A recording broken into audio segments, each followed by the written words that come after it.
Hey guys, Ron here, and Mega Pokemon are the most popular gimmick Pokemon ever introduced, but while most Mega Evolutions in the past were well received, the latest batch from Legends ZA are far more controversial and divisive. Perhaps Game Freak is designing these with a different philosophy when it comes to Megas, or nostalgia has clouded fans into forgetting that most Megas are just the original Pokemon but more. Of course, in reality it's a bit of both, and regardless, there are a group of new Megas who may have a fine concept, but not the best execution. And today, I'm gonna attempt to redesign them, not necessarily to claim that my ideas are better, but rather to showcase what I would have preferred in my own head. There will be a bunch of viewers that prefer the originals, but I hope you appreciate this look into my mind. Obviously, there will be spoilers for the DLC Mega Evolutions, and to explain why I chose the ones I picked to redesign, I will be making a tier list for your viewing pleasure. If you are wondering what I think of every single new Mega in these games, you're in the right place.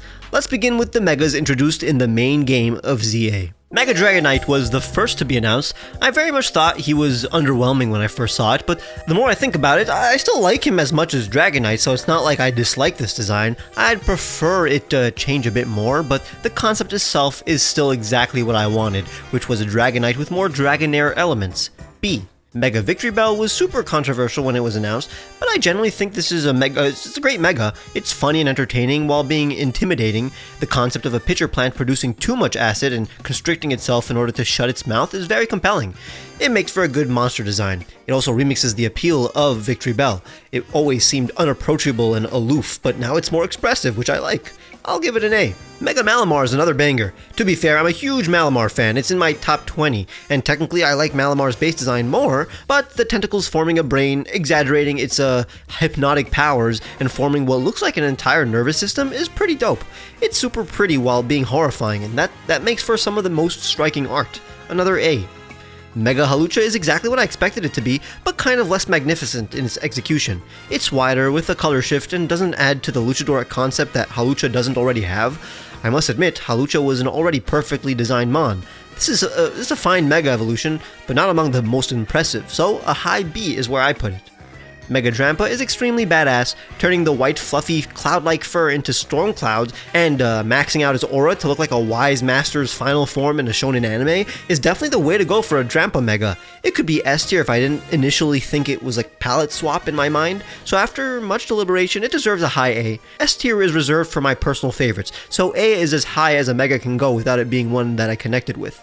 Mega Starmie is probably the Mega you thought I'd redesign first, but while I do think it's relatively lazy in the execution of its Mega, so it's in the bottom third of Mega designs, it is extremely entertaining, and I very much get it now. It's supposed to be a parody of the Starfish alien and Starman trope. An alien taking human form and acting as such, despite clearly not being remotely human passing, is an established and recognizable concept in Japanese media. There are plenty of ways to do this better, so it gets a C, but I generally find it fun in motion in the game, and redesigning it would kind of take away from the goofs and gaffs. There are plenty of great redesigns online already, so I'll mention that whenever there's a bad design that I won't redesign myself. Mega Pyroar will actually be the first Mega I redesign. Pyroar is based on lions in European heraldry. It's hard to say heraldry. Combined with a Daimonji, which you'd recognize in the Fire Blast move animation. I'm a fan of Pyroar and wanted to see a more regal Mega. What they gave us felt like the laziest execution of what I wanted. Yes, they expanded the kanji origin by making the main look like the character for Blaze, while also kind of making it seem like a king in their fancy regalia, but goddamn, does it simply not work. So here's the thing, in practically all the Megas I'm redesigning today, I'm going to try to retain the original intent, and even perhaps the concept, instead of showing you the concept I would have liked to see. To showcase that in reality, most of these problems are down to execution, not the idea. So let's make a Mega Pyroar that has the mane that looks like a famous symbol, while also looking like a French king. This is tough because it's such an unpopular Mega, and I'm technically going to do a similar concept because I want to keep the intent intact, but instead of Japanese characters as the main, I want to take inspiration from the fleur-de-lis and continue the French side of the inspiration. A big reason the original Mega looks weird is that it's trying to be both the female and male Mega, so it has that long hair on the top, which I will do as well, but instead of just combining both mains, I'm creating a new one that looks like a fleur-de-lis, and the big wig that Louis XIV wore, which I suspect is the inspiration for the mane on Mega Pyroar. I'm gonna even give it some white fur underneath its mane to look like a 1700s fashion, and most importantly, most of the fur will have tons of segments and tufts to look like the unkempt hair of lions in heraldry and emblems. Here it is! These megas won't have any info since they basically have the same lore, types, and stats and eventual abilities as their real counterparts. Hopefully the very boring stance is understood as an homage to the awkward poses and expressions that kings had in their old paintings. I don't want to hear anybody say that they'd prefer a Manticore or Pyroar with fire wings or anything badass, when the whole point was to show how we could pull off the same concept as Game Freak, but potentially better. Potentially. I genuinely want to know what you think of this redesign. Let's continue. Mega Chandelure is basically what we all expected, just a bigger chandelier, and I can't fault it for that since it looks good, but it's the most bare bones execution of the concept, so B. Mega Excadrill is also an example of a mega that I think looks cool, and I would be glad to have one, but it's not the most impressive execution of the exact concept we were all thinking. It already was a drill, so a bigger drill isn't genius, but I still enjoy looking at a big drill, so another B. Mega Frostlass is incredible. I like what I'm seeing. I may like it even more than Frostlass, honestly. It looks exactly like what I would imagine when thinking about a Yuki Onna. High A. Mega Scrafty makes total sense. Its shedded skin is now white, like how lizards look like when they do what lizards do. I can't really ask for more, but since it still feels a little more like a palette swap, it's a B. Just good, but it could be better. Mega Phalanx becomes a Voltron. It's what I wanted, honestly, but it's a bit clunky in execution. It's basically just a reconfigured Phalanx, which doesn't feel all too mega. I mean, what's stopping them from doing this in their normal state? It's funny, but could be tweaked to be better than a B. Mega Barbaracle is up my alley. I've always been a Barbaracle fan, so expanding on what I already liked to make it seem like a monster war god is pretty sick. It looks like a mega. This is basically what megas usually are, so I'll give it an A. I'm sure others would put it lower on the list, but its placing makes sense for someone who already likes Barbaracle. Mega Scolipede is pretty rad. I don't think it's what I would have thought a Mega Scolipede would look like, reverting to a state akin to Whirlipede with armor inspired by its Prevo, but the colors are impeccable and it's simply a more badass form of a Pokemon I already liked a lot. Another A. It's not my favorite concept or design, but it may be the one I can't stop looking at, so it must be great. Mega Clefable. It was close to being redesigned because I would make it look a bit more like an alien or astronaut, but honestly I don't think that's even what they were going for. Perhaps an acorn or fancy ornament as well. It's pretty cute and can fly, which is what I wanted from a Clefable Mega, but it's not necessarily my vibe, so B, still good. Mega Dragalge is fabulous. Honestly, this is basically the exact amount of change I think a Mega should have. It's an intricate and ascended version of the existing design, with a considerable change of silhouette and form, but it's still clearly the same Mon instead of a full-on evolution. I have no real problem with it. A. Mega Skarmory is growing on me. I originally felt like it was just a golden Skarmory, and it's lower than I wanted it to be because of this, but the way the talons are animated in the game clearly indicates a more cage-like inspiration. It's not the direction I would have gone in, and there are other ways to execute this idea in a more creative way, but it's still a cool-looking Mon, so low B. Mega Electros was out of left field, but now I understand that it expands on the fact that hagfishes secrete a mucus by giving it these Electros decoys with plus and minus fangs, ultimately looking like those Japanese windsocks that look like fish. At the end of the day, it's prettier than normal Electros, but not what most fans want to see, so B. And now, before moving on to the special megas introduced in the main game, I do want to redesign the Pokemon announced along with the DLC, Mega Raichu. The whole idea is that these two look like an X and a Y, while receiving either a body plan or color scheme from Pikachu. I think that is absurd, and basically the opposite of what I want a Mega Raichu to be. The way they shoehorned the X and Y shape is egregious, and the fact that they couldn't let Raichu stand out on its own is kind of annoying. I don't want it to look like Pikachu. There is a potentially hidden inspiration in these two, given the fangs and club-like tail. I think Gorochu, the unused Raichu evolution that was inspired by Oni's, was a source for these two's megas. So I'm going to create one Mega Raichu that is heavily inspired by that exact origin, therefore technically not going in my own direction since I said I'd retain the concept of the original megas, and I think the concept is to look like Gorochu here. So it's going to retain the fangs that the original megas have, and it'll gain a lightning rod horn and ears that look like devil horns. We're basically making an Ogre Raichu. The whole idea is to make sure it still looks like a Raichu and not an evolved form. It'll have a neck fur that resembles clouds and buff arms that basically are an extension of Raichu's already blunt hands. Its tail is basically a giant club it uses to attack with, and it will have this electric spike pattern inspired by Oni's, basically the same inspiration as Electabuzz. And now, hopefully the shading has elevated the design in your head. I love this unconventional lighting for Pokemon key art. I need to make more Pokemon with their own light source, because this glow helps this be one of my favorite pieces I made this year. This is my ultimate Mega Raichu. I think it has the perfect amount of details, the right balance of exciting and new, while still naturally expanding on what Raichu already was. Let's finish up the main game Megas with the starter trio and legends, quote-unquote legends, and they're not, one of them is not legendary. Mega Meganium is almost what I expected. I mean, I knew there would be more flowers, but I didn't realize that that would be it. Sure, there are some nice frills and accents, and at the end of the day, it's cute and pretty, so a B makes sense, but it's the least creative Mega of the three. Mega Emboar is by far my favorite, so considering it has the concept that makes total sense and executes it in the way that makes it substantially different from normal Emboar, I dig it. Mega Feraligatr is the one that warrants a redesign the most. I would have redesigned it if there weren't already so many good fixes online.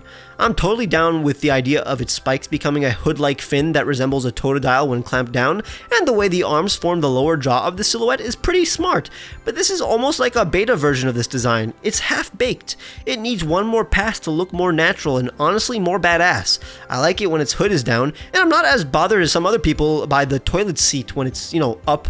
But when I think of it objectively, it's in the bottom half of Megas in this game at least. Mega Floette's flower is pretty, and I'm not going to fault it for the Mega simply being a fusion with its flower, with pretty much zero change to its main body, but it simply isn't that interesting in the long run. There's nothing wrong with the design though, so low B makes sense to me. Mega Zygarde is cool, love the gun. Honestly, I'm a big fan of how the outer black cells peel away to form the cannon, revealing the green inside, but the only thing preventing it from entering the A tier is the fact that I think I like 100% Zygarde more. So like a B+ makes sense. Obviously I had a fantastic time seeing this in the game, but that just means I like how it was included in the plot, more than the Mega design itself. Oh yeah, by the way, we're only really focusing on design here. I don't care about battle prowess, that's not part of the ranking at all. There's still a group supposedly in the main game that I'm saving for after I redesign the next Mon that was announced ahead of the DLC, Mega Zeraora. I'm gonna be more harsh than I think this Mega deserves, but it's mostly about the context surrounding the Mega than the design itself. You see, Zeraora has always been my least favorite mythical. It's such a nothing Pokemon with zero lore or reason to exist other than promoting a movie. That would be totally fine if the design wasn't the most generic and if it didn't have the proportions of a mascot costume. So the Mega had a chance to expand on its lore, concept, and design, and what did they do? Literally just turn it black. Obviously, some of its patterns and accents are expanded on in meaningless ways, but the point is that it doesn't really have a concept, just like the base form. So, I'm putting it in the C tier and redesigning it. Now, I know some people would definitely prefer the original here because I'm going to turn it quadrupedal and super fluffy from static electricity. Dude will be huge, with giant paws, an excited expression instead of a brooding one, and he'll retain the Nekomata-inspired twin tails. What's funny is that this basically has all the stuff the original one has, like the horn and chest protrusions, but it's far less generic looking compared to regular or Mega Zeraora. Putting it on all fours also helps it finally not look like a mascot costume. I was afraid that it took up the same niche as Raikou and Luxray, but honestly, that was my initial problem with Zeraora. We didn't need another electric cat, but at least this one goes in the fat cat route. That's fun. Now before moving on to the Megas revealed within the game's DLCs, let's talk about what is probably the best batch despite being given to us in the absolute worst way, the Kalos starters. Mega Chestnut expands on everything that made Chestnut great. The colors are better, the armor is more badass, and the way it attacks is even more entertaining. It is in my opinion a perfect Mega evolution. Chestnut was always in the bottom half of Grass starter final evolutions for me, and if this was its original design, it would have been way higher. S tier for sure. Mega Delphox was also a complete upgrade, and that's what this gimmick should be about, righting the wrongs of the previous design.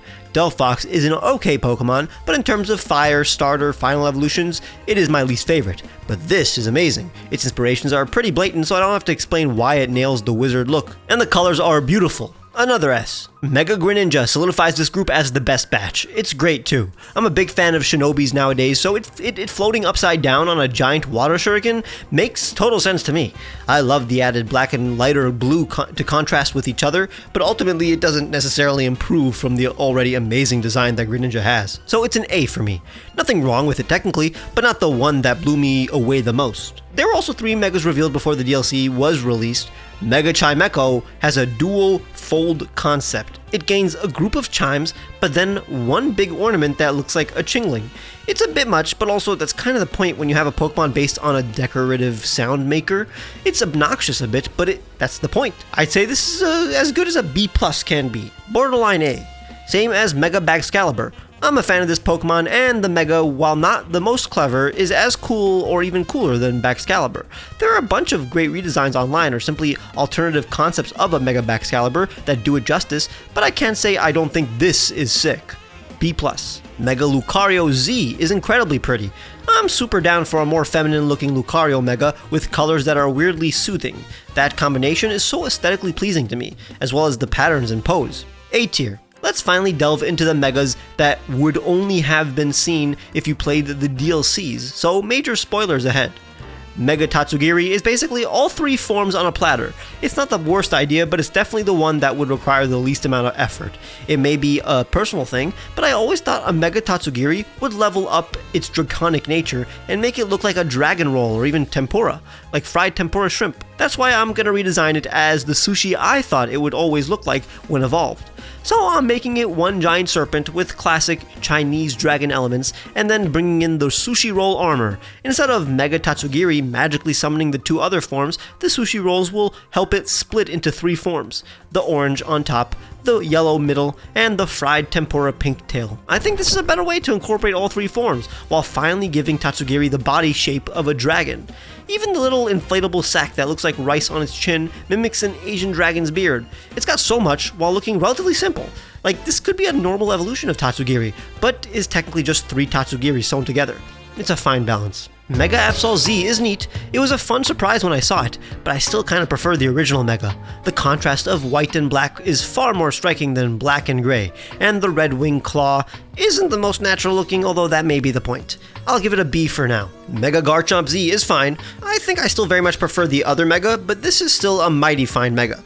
It just has tough competition. B. Mega Crabominable is an upgrade for me. I like Crabominable, and yet this elevates it. The Ice Fists look incredibly good in the game, and the cape makes it seem way cooler. I'm giving it an A. Mega Skullvillain ain't terrible.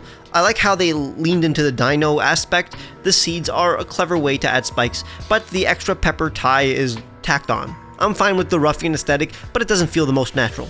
B. Mega Golisopod is a downgrade from the original. I can appreciate the unconventional body, but it's barely a concept. It's just Golisopod with worse colors and an awkward stance.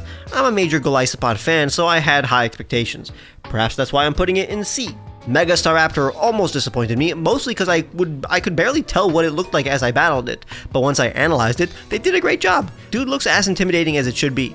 Usually I prefer contrast, but the grayer colors and scars help make it look experienced. A. Mega Glimora.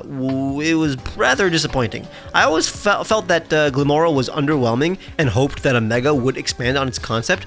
Unfortunately, it simply reconfigured its petals and revealed a bulb. It's barely a concept and basically the same design but shifted around. C. Mega Golurk isn't my favorite, but it's not the worst. I like the idea of its spirit no longer being able to be contained by its golem shell, but honestly, they showcase this concept in a pretty straightforward way. I'm not going to redesign it because I think the changes I'd make would be minor. I think I need more time to understand it though. It's in low B for now, but maybe high B in the future. Mega Meowstic is legendary. This is how you combine a male and female Pokemon into one Mega and make a psychic Harlequin cat. It makes sense both for the animal and the concept and looks fantastic. This is peak aura. I was always an Esper kind of guy. Love that thing. Meowstic was cool but far from my favorite, and now I'm proud to say that it has an S tier Mega. Mega Magearna gets the dub for being in its original red and gold color scheme. I dig that idea, but other than that, it's not the most interesting change. It's a robot. They could have easily given it any shape, but it's practically the same with some elements moved around.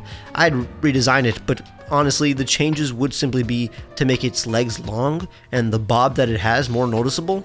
Like, this could have been a badass android, or I guess gynoid, with a 50s aesthetic. Low B. If this video does amazingly, I'd consider a part 2 and redesign Mega Magearna. Mega Heatran goes in A for doing exactly what it should have, making it look like a rogue Heatran that consumes and melts. A rampaging monster that I honestly think should have been Heatran's ultimate form ages ago. And the final Mega on the list, and the last one I'm going to redesign, is Mega Darkrai. I actually like this. It goes in B tier. I'm a big fan of the body horror direction it goes in, instantly conveying how Darkrai is suffering, but I think I have my own simple way of making it look mangled and under the spell of its own nightmare, without simply turning it sideways like Mega Darkrai does. So instead of sideways Darkrai, I'm gonna have its head retract to its back to highlight the body horror trope and make it look like it's unconscious. It will now have a giant eye coming out of the mouth-like collar that it has, as if possessed by its dream-inducing body, which I assume is kind of the concept of the original Mega anyways. I wish the long, scary legs of Darkrai were fully visible when battling Mega Darkrai, so having it float like this highlights these scary legs, which aren't present when you normally battle a Darkrai anyways. The finishing piece is the halo on its head that just feels right, honestly, almost like an indication that it's under a spell. We're definitely taking inspiration from Slender Man here. The battle in the DLC tried its best to look like other RPG bosses, and I think this fully manifests their original intent. This makes me want to make forms of other legendaries, because I love how this turned out. Almost like the eye is looking at the moon, channeling its powers before turning around and attacking you. As this big eye blinks, it's technically also closing its mouth. It's the definition of horror in my book. Hopefully you aren't too scared. If you enjoyed, please leave a like and subscribe for more Fakemon content. Check the description for the music I used, my socials where I post sneak peeks of my Fakemon, and my Patreon where you can get cool rewards like seeing my videos days early and discounts on my merch. You can also get these rewards by clicking the join button and becoming a YouTube member. Make sure to check out my previous videos, and I'll see you guys very soon.